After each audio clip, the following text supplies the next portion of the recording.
Hello guys, I am Salman. Welcome to my channel study with Salman. आज अपन concrete और motor के बारे में पढ़ेंगे। देखो, कंक्रीट की बात आ रही है, आप सब लोगों ने कंक्रीट देखा होगा।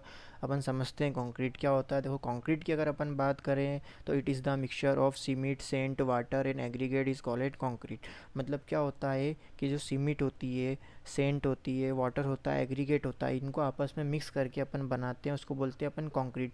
बात करें सीमेंट की, आपने देखी होगी। बात करें अपन सेंट की तो हिंदी में अपन उसको रेती बोलते हैं। उसके बाद वाटर आपने देखा होगा, और एग्रीगेट मतलब अपन गिट्टी को बोलते हैं। तो अपन बात करें सीमेंट, रेती, पानी, गिट्टी, इन चीज़ों को अपन मिक्स करके बनाते हैं, इसको अपन बोलते हैं कंक्रीट। उसके बाद अपन बात करें मैन्युफैक्चरिंग ऑफ कंक्रीट की, तो देखो कंक्रीट किस तरीके से बनता है ये तो अपन ने समझा। Cement, set, water in aggregate को मिक्स करके अपन बनाते हैं कंक्रीट। बट इसमें क्या होता है कि अलग अलग टाइप्स के ऑपरेशन होते हैं, अलग अलग टाइप्स की प्रोसेस होती है। सबसे पहली जो प्रोसेस होती है अपनी, बेचिंग की एक प्रोसेस होती है। बेचिंग में अपन क्या करते हैं कि जो कंक्रीट होता है उसको वेट और वॉल्यूम के हिसाब से अपन रेशो के हिसाब से मिक्स करते हैं। कितनी सीमेंट मिक्स करना है, कितना सेंट लेना है, कितना एग्रीगेट लेना है, तो ये सब अपन वेट और वॉल्यूम के हिसाब से बात करते हैं। कितने केजी सीमेंट लेना है, कितने केजी एग्रीगेट लेना है, कितने केजी सेंट लेना है, तो ये सारी के सारी चीज़ें अपन इसमें बेचिंग में देखते हैं। उसके बाद बात आ रही है मिक्सिंग की। जैसे आपने ये पर चीज़ों को रेशो के हिसाब से ले लिया, अब उन सारी चीज़ों को मिक्स करना है। तो मिक्सिंग में क्या होता है कि दो टाइप्स की प्रोसेस होती है। एक हैंड मिक्सिंग होती है, एक मशीन मिक्सिंग होती है। हैंड मिक्सिंग मतलब क्या, कि आप हाथ के थ्रू मिक्स कर रहे हो उसको बोलोगे आप हैंड मिक्सिंग। मशीन मिक्सिंग क्या, कि जो मशीन के थ्रू आप मिक्सिंग कर रहे हो उसको बोलोगे मशीन मिक्सिंग। ट्रांसपोर्टेशन की प्रोसेस की अगर अपन बात करें तो देखो, ट्रांसपोर्टेशन की प्रोसेस में क्या होता है कि जो कंक्रीट आप बना रहे हो, जैसे कंक्रीट आपने जिस जगह पे आप कंक्रीट बना रहे हो, उस कंक्रीट को आपने बना लिया। बनाने के बाद क्या करना पड़ेगा आपको, जिस जगह पे आपको यूज़ करना है तो 15 से 20 मिनट के बीच में उस कंक्रीट को वहाँ पर ट्रांसपोर्ट करना ही पड़ेगा। तो ये अपनी ट्रांसपोर्टेशन की प्रोसेस होती है। उसके बाद पेलेसिंग की प्रोसेस होती है। देखो, पेलेसिंग की प्रोसेस में अपन क्या कर रहे हैं, आपके सामने डिस्प्ले पे एक इमेज शो हो रही होगी। इसमें क्या करना है आपको कि जैसे अपन बात करें पेलेसिंग की, तो जैसे जहाँ पर आप कंक्रीट का यूज़ कर रहे हो, जो कंक्रीट आप डाल रहे हो, तो जो कंक्रीट की हाइट है, जो जिस हिसाब से जिस हाइट से आप कंक्रीट को फेंकोगे डालोगे, तो उसको क्या करना पड़ेगा आपको, 1.5 मीटर से ज़्यादा आपको हाइट नहीं लेना है।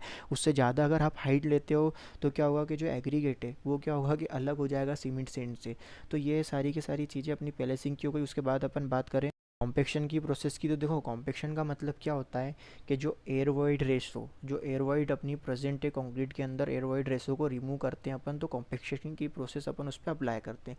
अब कॉम्पेक्शन की प्रोसेस की अगर अपन बात करें तो इसमें भी दो टाइप्स की प्रोसेस होती है।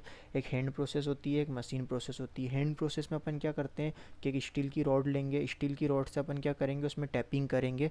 टैपिंग करने के बाद आपको डिस्प्ले पे इमेज शो हो रही होगी। ये जनरली जो प्रोसेस है आपकी, इसमें टैपिंग करेंगे तो टैपिंग से क्या होगा, जो भी मॉइस्चर, जो भी एयर वॉइड उसके अंदर प्रेजेंट है वो रिमूव हो जाए। उसके बाद अपन बात करें मशीन कॉम्पेक्शन की, तो देखो मशीन कॉम्पेक्शन अपन वाइब्रेटर का यूज़ करेंगे। वाइब्रेटर से क्या होगा कि वो उसका यूज़ करके जो भी एयर वाइड रेशो होगा अपन उसको रिमूव कर देंगे। आपको डिस्प्ले पे इमेज शो हो रही होगी। उसके बाद अपन बात करें फिनिशिंग की, देखो अपन ने क्या करा, कॉम्पेक्शन कर लिया। कॉम्पेक्शन करने के बाद जो उसकी ऊपर की जो सरफेस होगी उसको कहीं ना कहीं अपन को फिनिश करना पड़ेगा। तो ये अलग अलग टाइप्स की इसमें प्रोसेस अपन अप्लाई करते हैं। डिस्प्ले पे आपको दिख रहा होगा ये फिनिशिंग की जो प्रोसेस होती है। उसके बाद लास्ट प्रोसेस अपनी होती है क्यूरिंग की। क्यूरिंग मतलब क्या होता है कि तरी करना। जैसे आपने कंक्रीट बना दिया तो जनरली अपन क्या करते हैं, इसमें 7 से 14 डेज़ के लिए अपन इसके ऊपर तरी करते हैं, ताकि ये जो क्या हो कि जो सीमेंट आप जो यूज़ कर रहे हो तो उसमें क्या होता है कि हीट होती है, तो जो हीट ऑफ हाइड्रेशन ना हो इस कारण अपन उसमें क्या करते हैं, क्यूरिंग करते हैं, और उसके कारण अपन को अच्छी स्ट्रेंथ मिलती है। तो ये सब सारी चीज़ें इसमें होती है। अब उसके बाद बात करें अपन ग्रेड ऑफ कंक्रीट की, अपन बात करते हैं। देखो, ग्रेड ऑफ कंक्रीट की अगर अपन बात करें तो क्या होता है कि आपके सामने डिस्प्ले पे एक इमेज शो हो रही होगी। उसमें M5, M75, M10, M15, M20, M25, M30, M35, M40, ऐसे करते करते M80 तक के आपके जो ये ग्रेड होते हैं कंक्रीट के। अब देखो अपन बेसिक समझते हैं कि ये M5 क्या होता है। देखो M का मतलब क्या होता है कि M का मतलब होता है मिक्सचर। M को अपन बोलते हैं मिक्सचर। 5 जो है वो क्या है कि उसकी कैरेक्टरिस्टिक स्ट्रेंथ है। अब ये जो अपना रेशो है, अब ये देखो रेशो क्या होता है, आप जैसे अपन बात करें इसमें 1, 5 और 10, तो देखो 1, 5, 10 क्या होता है कि जैसे आपने एग्जांपल के तौर पर अपन वॉल्यूम की बात करें तो आपने क्या करा कि अगर एक तगारी आपने सीमेंट ली है तो 5 तगारी जो आपको सेंट लेके चलना पड़ेगा, 10 तगारी आपको क्या करना पड़ेगा, एग्रीगेट लेके चलना पड़ेगा। ये मतलब आपका एक रेशो है। उसके बाद जैसे अपन M20 लेते हैं, ऐसे डिफरेंट टाइप्स के अलग अलग रेशो हैं। अब जिस रेशो के हिसाब से आप जो कंक्रीट बना रहे हो, तो उसकी कैरेक्टरिस्टिक स्ट्रेंथ आपको जितनी अच्छी चाहिए, उस ग्रेड के हिसाब से आप कंक्रीट डिज़ाइन करोगे। M20 की अपन बात करें, 1, 1.5, 3 का रेशो। अब देखो 1, 1.5, 3 अच्छे से समझते हैं अपन। मतलब आपने क्या करा, एक सीमेंट की बोरी लिया आपने, एग्जाम्पल के तौर पे एक सीमेंट की बोरी लिया आपने, तो 1.5 बोरी आपको क्या करना पड़ेगा, सेंट लेके चलना पड़ेगा। 3 बोरी आपको एग्रीगेट लेके चलना पड़ेगी। जैसे आप मान लो 1 गिलास आपने सीमेंट ली, तो 1.5 गिलास आपको क्या करना पड़ेगा, सेंट लेना पड़ेगा, और 3 गिलास आपको एग्रीगेट लेके चलना पड़ेगा। तो ये डिफरेंट टाइप्स के ग्रेड हैं।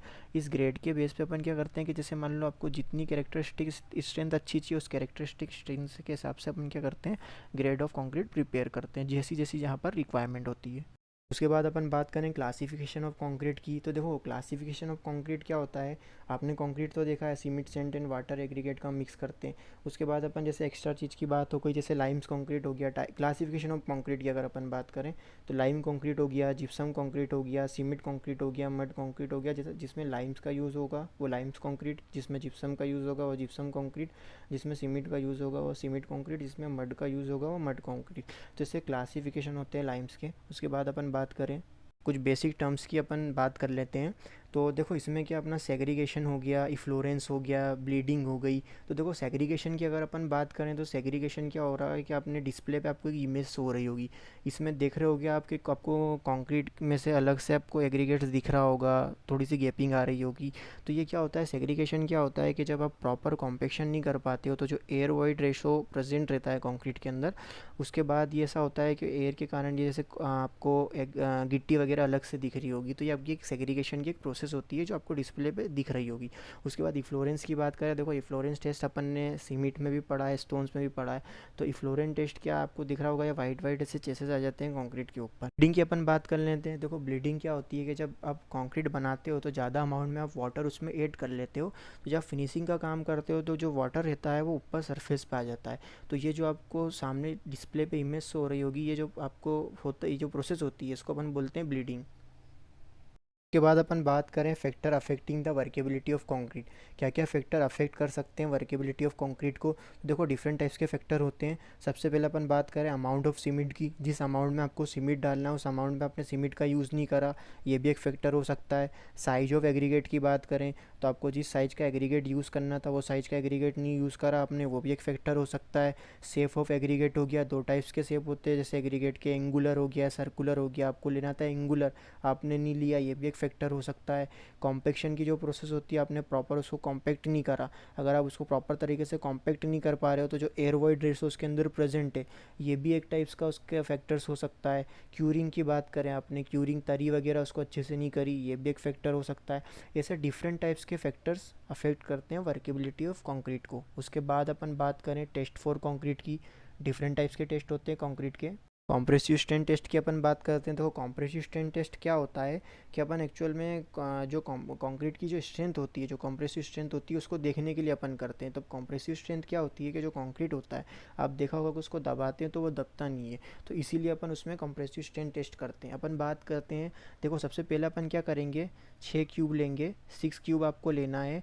जो भी ग्रेड आप कंक्रीट ले रहे हो, M20, M10, जो भी आपको उस ग्रेड को आपको क्या करना है, उस ग्रेड का कंक्रीट आपको प्रिपेयर करना है। 6 क्यूब आपको लेना है, जिसका साइज होगा 150 इंटू 150 इंटू 150 mm। ठीक है। उसके बाद आपको क्या करना है, उस क्यूब को भरना है। 24 घंटे के लिए आपको उसको सूखने के लिए रख देना है। फिर उसके बाद आप क्या करोगे, उस क्यूब की 7 दिन तक क्या क्यूरिंग करोगे, तरी करोगे। उसके बाद आप क्या करोगे, आपके पास यूनिवर्सल टेस्टिंग मशीन होगी, उससे आप क्या करोगे, उस क्यूब के ऊपर लोड अप्लाई करोगे। जो लोड आपको अप्लाई करना है 1.4 न्यूटन पर मिलीमीटर पर मिनट पे आपको लोड अप्लाई करना है। अब जिस भी लोड पर आकर आपका जो क्यूब टूटता है, तो ये उसकी कंप्रेसिव स्ट्रेंथ हो जाएगी। मैंने आपको बताया था कंप्रेसिव स्ट्रेंथ टेस्ट निकालने का जो फार्मूला है, लोड अपॉन में एरिया। तो इस फार्मूले से अपन उसकी स्ट्रेंथ निकाल लेंगे। उसके बाद अपन बात करें, उसके बाद अपन बात करें स्लम कोन टेस्ट की, तो देखो स्लम कोन टेस्ट की अगर अपन बात करें तो वर्केबिलिटी के लिए अपन जनरली ये टेस्ट करते हैं। अब स्लम कोन टेस्ट क्या होता है कि आपके सामने डिस्प्ले पे इमेज शो हो रही होगी, तो इस टाइप्स का आपका एक स्लम कोन होता है। अब इसमें अपन क्या करते हैं कि जो इसकी हाइट है 300 mm की इसकी जो हाइट होती है, तो 300 mm की हाइट के हिसाब से अपन क्या करते हैं कि जो कंक्रीट होता है उस कंक्रीट को अपन 3 लेयर में इसमें भरते हैं। पहली लेयर में आप इसको भरोगे, फिर आप क्या करोगे कि 16 mm की जो रॉड होगी, जो उस रॉड से आपको क्या करना पड़ेगा 25 बार इसमें टेपिंग करना पड़ेगी, मतलब कॉम्पेक्शन करना पड़ेगा। फिर दूसरी बार आप भरोगे, फिर उसके बाद 25 बार आप टेपिंग करोगे, फिर आप भरोगे, फिर आप टेपिंग करोगे। उसके बाद आप क्या करोगे, इसको जो आपका ये कोन दिख रहा होगा दोनों साइड के हैंडल से आप इसको पकड़ के धीरे से आप इसको उठाओगे। तो देखो आप अगर आप इसमें आपको दिख रहा होगा ये फेल होते हुए, तो जिस तरीके से अगर ये मान लो कि ये स्लम कोन फर्स्ट आपकी जो बात है, जो फर्स्ट कोन है आपका ये ट्रू स्लम हो गया, ऐसे अलग अलग टाइप्स के आपके स्लम के सामने आपको इमेज दिख रहे होंगे। तो ये एक्चुअल में अगर आप ज़्यादा अमाउंट ऑफ वाटर इसके अंदर यूज़ करोगे तो ये इसकी वर्केबिलिटी क्या होगी, अच्छी नहीं होगी, वो फट जल्दी से फेल हो जाएगा, इसलिए अपन इसकी ये टेस्टिंग करते हैं। उसके बाद बात करें अपन वाटर सीमेंट रेशो की अपन बात कर लें, तो ये भी एक टाइप्स का टेस्ट होता है। देखो वाटर सीमेंट रेशो क्या होता है कि जैसे वाटर और सीमेंट का जो रेशो होता है उसको अपन बोलते हैं वाटर सीमेंट रेशो। अब जो वाटर और सीमेंट को अपन जिस रेशो के हिसाब से लेते हैं, तो देखो वाटर आपको मैंने आपका जो रेशो बताया उस रेशो के हिसाब से अगर अपन वाटर और सीमेंट का जो रेशो देखेंगे, तो जो अमाउंट ऑफ वाटर इसमें अगर अपन ऐड करते हैं तो अपन 35 से 65% इसके अंदर अपन वाटर लेते हैं। उसके बाद अपन बात करें यूजेस ऑफ कंक्रीट, ये कंक्रीट का कहाँ कहाँ पर यूज़ होता है। तो देखो आप लोगों ने देखा होगा कंक्रीट का यूज़ होते हुए, रोड में यूज़ होता है कंक्रीट का, फ्लोर वगैरह में, वाटर टैंक हो गए, रिपेयर वर्क रोड का या कुछ भी रिपेयर वर्क में यूज़ हो रहा है, या उसके बाद वॉल कंस्ट्रक्शन में, उसके बाद आरसीसी स्ट्रक्चर हो गया, डैम्स हो गया, ब्रिजेस हो गए। तो ऐसे डिफरेंट टाइप्स की चीज़ों में इसका कंक्रीट का यूज़ होता है। उसके बाद अपना लास्ट टॉपिक है जो बच रहा है कि कंक्रीट क्या होता है और मोटार क्या होता है। तो कंक्रीट तो आप लोगों को पता है कि it is the mixture of cement, sand, water and aggregate. तो इसको अपन बोलते हैं कंक्रीट, मतलब सीमेंट, सेंट और वाटर और एग्रीगेट को मिक्स करके आप बनाओगे तो ये आपका हो जाएगा कंक्रीट।